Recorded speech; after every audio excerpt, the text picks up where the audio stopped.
Hey, Bayek, it's me, Ian, and in today's video, I'm going to look at this. Yes, it's a massively important, iconic film.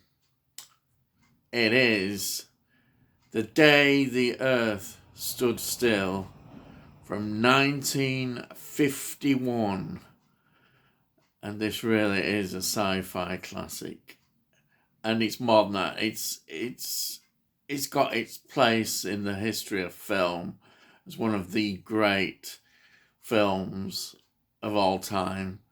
I think I think that just has to be said. It is. It's an amazing film, and it has such a lot of significance that goes beyond just being a film. If that is right, it's his cultural significance, if you want to look at it like that. Hey, Bayek, he's getting a bit funny there, I'll tell you. Well, that's how it is, lad. Hey, yes. So, this film, it is 92 minutes long, so it doesn't outstay its welcome at all. It gets to the point. If you look at Rotten Tomatoes, they are, of course, recognise this. It's got a 95% rating.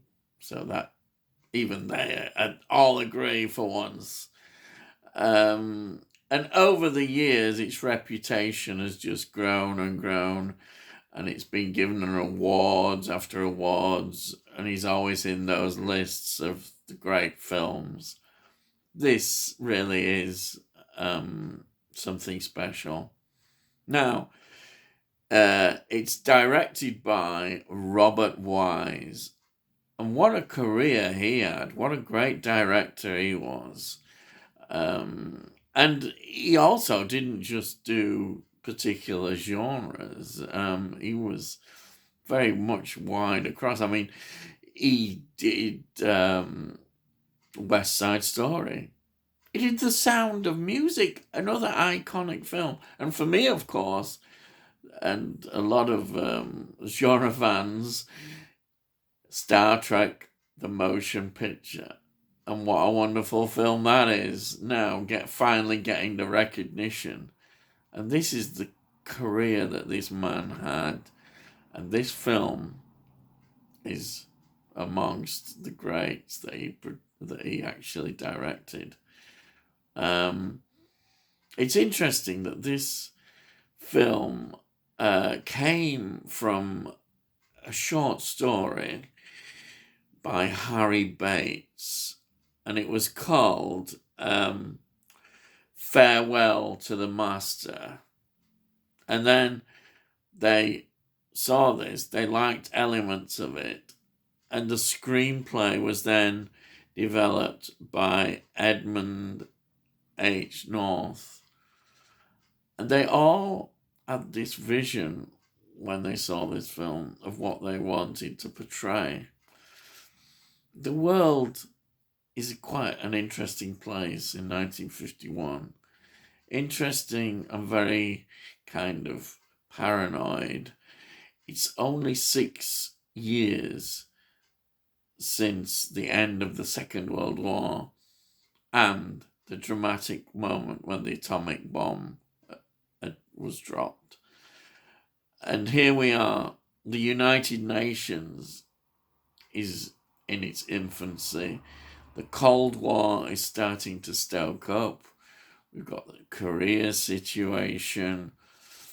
The world is not looking very stable at all. And we thought, hey, we'd learned the lessons.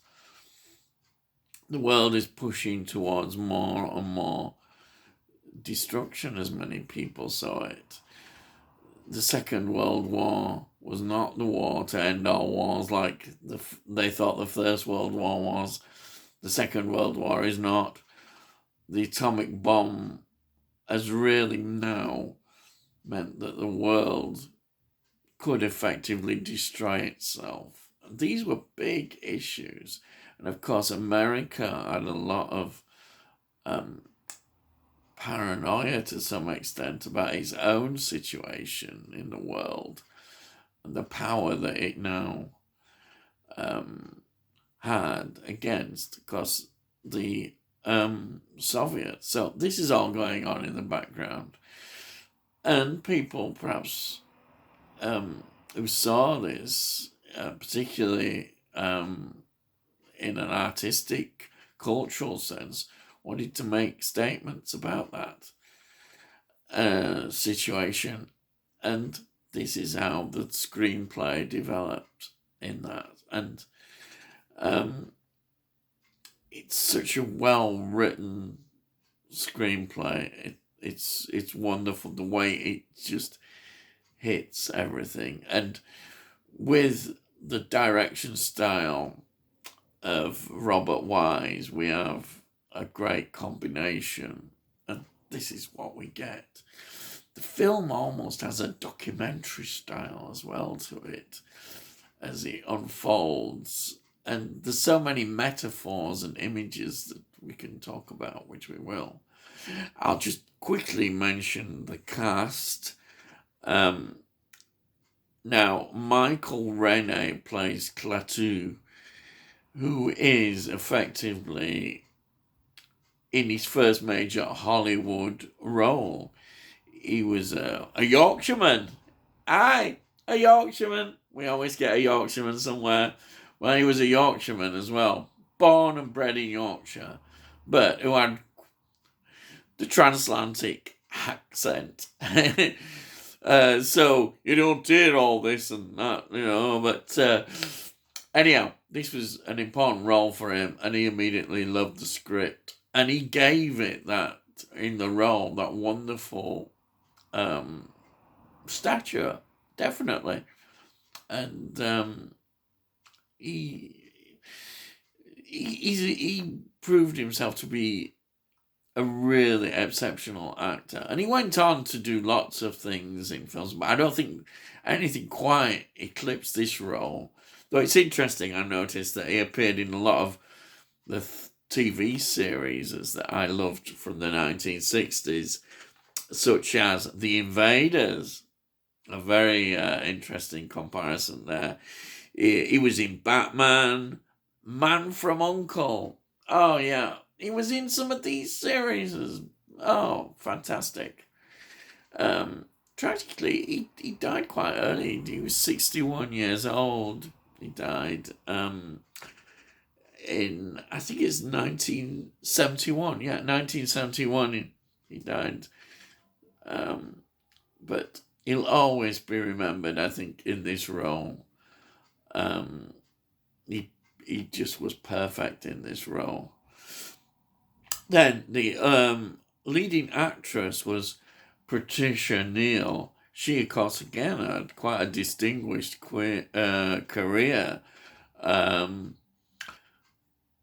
interesting link that I noticed is that she was actually married to Roald Dahl for quite a long time.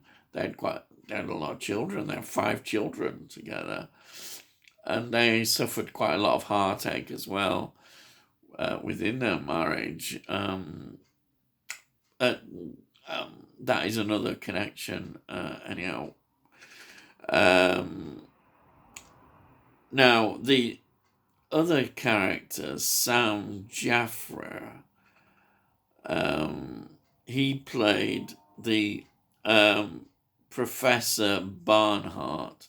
Now, Professor Barnhart is like an Albert Einstein kind of figure. That's how to put it. And he's absolutely wonderful. He fits beautifully into the film. And he's great. So he represents the sort of scientific community, the reason, the people who know really what is going on and what could happen if we don't change our ways, basically. Then I just mentioned also the person, somebody called Locke Martin. He was inside the robot, and the robot is very much part of the film.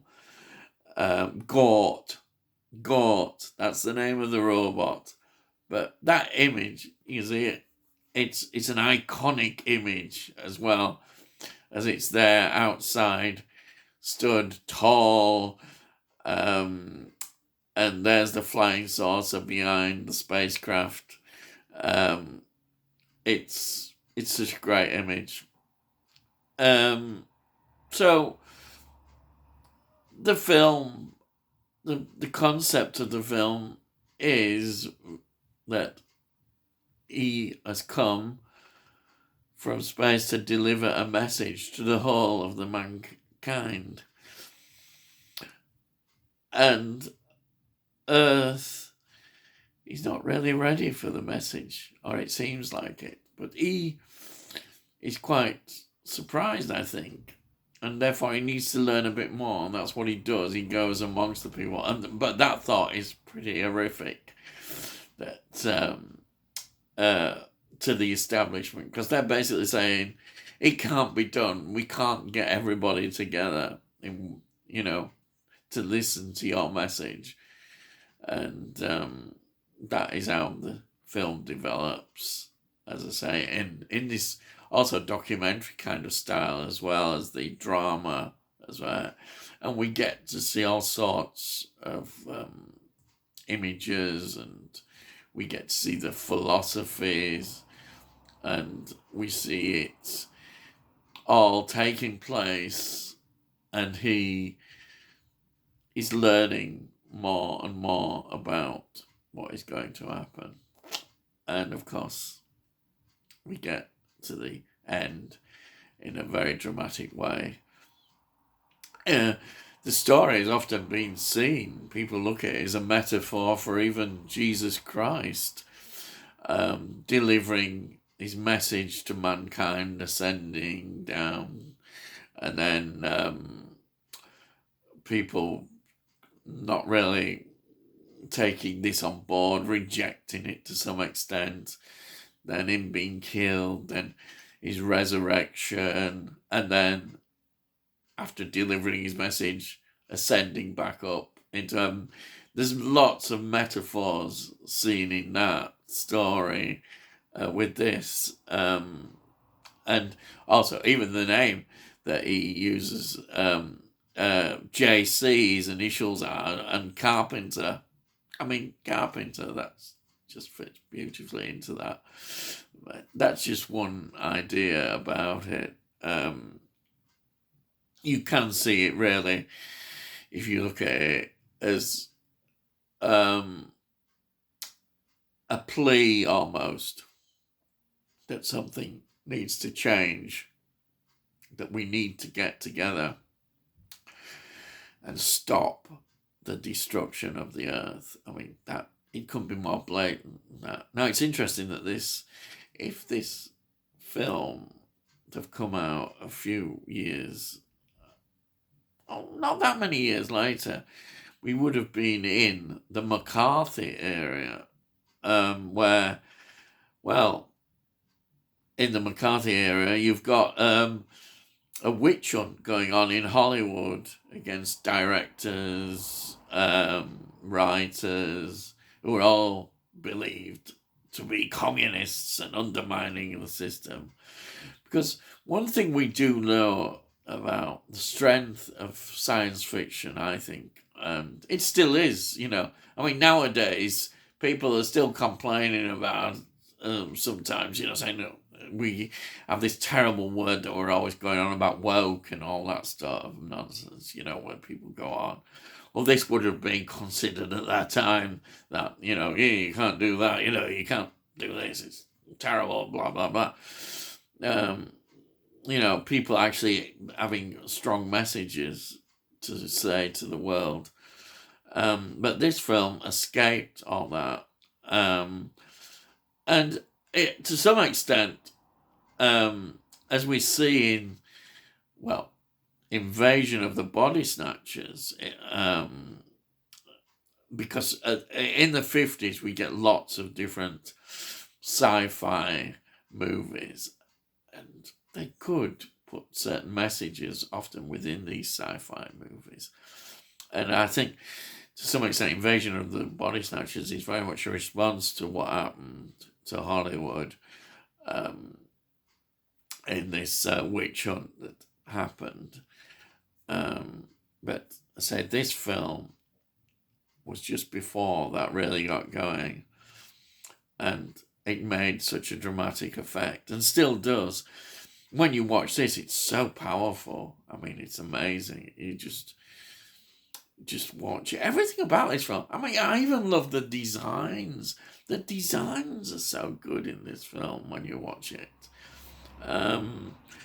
In fact, they got Frank Lloyd Wright, who was a quite famous, innovative architect. Just a quick bit of trivia. Simon and Garfunkel on the Bridge of the Troubled Water album. There's a song about him on there. So long, Frank Lloyd Wright. Just stuck that in, like I do. Anyhow, so the designs are incredible. Absolutely incredible, the whole thing. The location was filmed around Washington. Also, it was done on the 20th Century Fox lot as well, so they're in the studio. And then they also were involved. Now, the army were not always very keen, but somehow they managed to get some of the army involved. And at Fort George G. Meade, that was where they did some of the filming, and some of the troops you can actually see in the film are from the army. But obviously, some of the message was, politically quite a volatile message, which the army perhaps didn't want to be seen to be involved in, but they did get some involvement in. And then I'll just look at the other part as well. Music. I always get to music. Now, it shows you the innovation of this film. The music was composed by Bernard Herrmann, and he used two of the theremins. Theremins were an instrument, a musical instrument that produced this certain sound. It was an instrument you didn't actually touch to play. And this sound became recognized almost is it in sci-fi films, that distinctive sort of eerie kind of sound. And what he did, he used two of those, and in the score he created, and the score is again quite innovative. He's using electronic music, yeah. So again, that's just another important innovation in this film.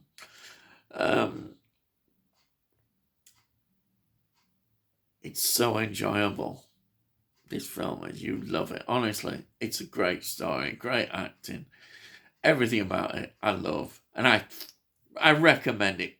If you've never seen this, watch this. It's an important film. It's a film we should all watch. Oh, I'm not saying not everybody's going to like it, obviously, but it is. It's how filmmaking should be. It's enjoyable, and it's so well done. And as I say, its cultural impact is just massive. That's it. I could go on, and I will. I'll just quickly go on about this as well. The transfer is very good. Now it's on 20th Century Fox release. Therefore, as we know, it's unlikely to get a 4K release, because this would be ideal and black and white classic film on 4K, but I doubt if it'll get it. But the transfer is excellent. And the other very important thing is the extras. There is stacks of extras that go into in and out. Every aspect of this film is covered. Honestly, the extras you love, that's good. Some of the best extras I've seen, actually. They're just fantastic. Everything you want to know about the film is in these extras. So, I would definitely watch them as well. They're enjoyable. But this is a film that you can keep coming back to and fully appreciate and enjoy. And there it is. The Day the Earth Stood Still from 1951. I haven't mentioned the remake because how can you remake a film like this? Yes. Okay. So, there we are. If you're interested in more of these videos that I do, please subscribe, and then we'll let you know when they come out, and you hopefully might want to watch them. If you don't, you don't, but you never know, you might do. And if you really like this video, please give it a like. It costs note. Just press the thing, and there it is. You can like it, and it helps other people see this, and that's great. Yeah. And I think that's all I've got to say. So, hope you're enjoying it, and I'll see thee again.